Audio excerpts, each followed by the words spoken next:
राजस्थान में विधानसभा चुनाव से पहले सचिन पायलट और अशोक गहलोत की लड़ाई, और ये लड़ाई ऐसी है जो अब सड़क पर आ गई है। आर पार का युद्ध हो चला है, क्योंकि सचिन पायलट ने ये कह दिया कि मैं 11 तारीख से अब अपनी पदयात्रा निकालूंगा करप्शन के खिलाफ।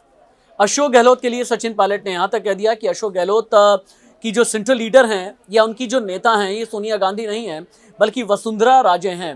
क्या सचिन पायलट और अशोक गहलोत की लड़ाई राजस्थान में कांग्रेस को वही नुकसान पहुंचाएगी जो पंजाब में चरणजीत सिंह चन्नी और नवजोत सिंह सिद्धू की लड़ाई के दौरान हुआ? यह बहुत बड़ा सवाल है। पहले गहलोत ने कहा बीजेपी से जिन कांग्रेस विधायकों ने पैसा ले रखा है वो उसे लौटा दें, क्योंकि किसी का पैसा रखना नहीं चाहिए। इस तरह की बातें की और इशारा सीधे तौर पर सचिन पायलट की तरफ था।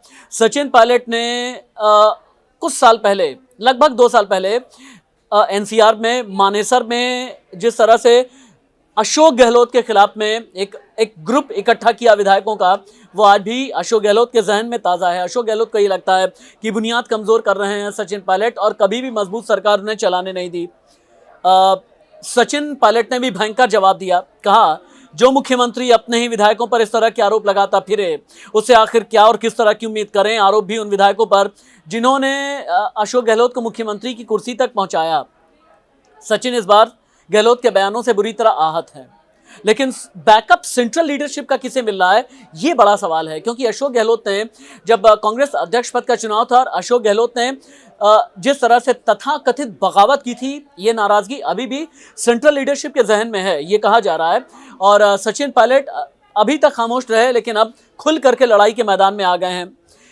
सचिन पायलट ने कहा कि हम भी बड़े बड़े पदों पर रहे, हम भी सालों से पब्लिक लाइफ में रहे हैं, आरोप लगाना हमें बहुत अच्छे से आता है, खुल करके हम बोल सकते हैं, लेकिन हम गालियां खा खा कर भी चुप रहे, क्योंकि हमें संयम यानी पेशेंस रखना आता है। सचिन पायलट ने यह भी कहा कि अशोक गहलोत बताएं तो सही मेरा कसूर क्या है। अब जिस मानेसर के नाम पर सचिन इतने आग बबूला हो रहे हैं, वो इतनी सीधी बात भी नहीं थी जितने सीधे तरीके से सचिन ने बताई। कुछ तो गड़बड़ था, ये आज भी अशोक गहलोत कहते हैं, कांग्रेस के बड़े नेता जानते हैं। क्या ये सचिन और गहलोत से ज़्यादा, हाँ इतना ज़रूर है कि इन दो शख्सियत से ज़्यादा और कुछ नहीं, कोई नहीं जानता कि मानेसर में उस साल हुआ क्या था। लेकिन ये सच है कि सचिन पायलट और अशोक गहलोत की लड़ाई आज जिस मुकाम पर आकर के खड़ी है, राजस्थान की राजनीति में बहुत बड़ा घमासान है। इस घमासान का नुकसान यकीनन कांग्रेस को राजस्थान में होगा। नमस्ते।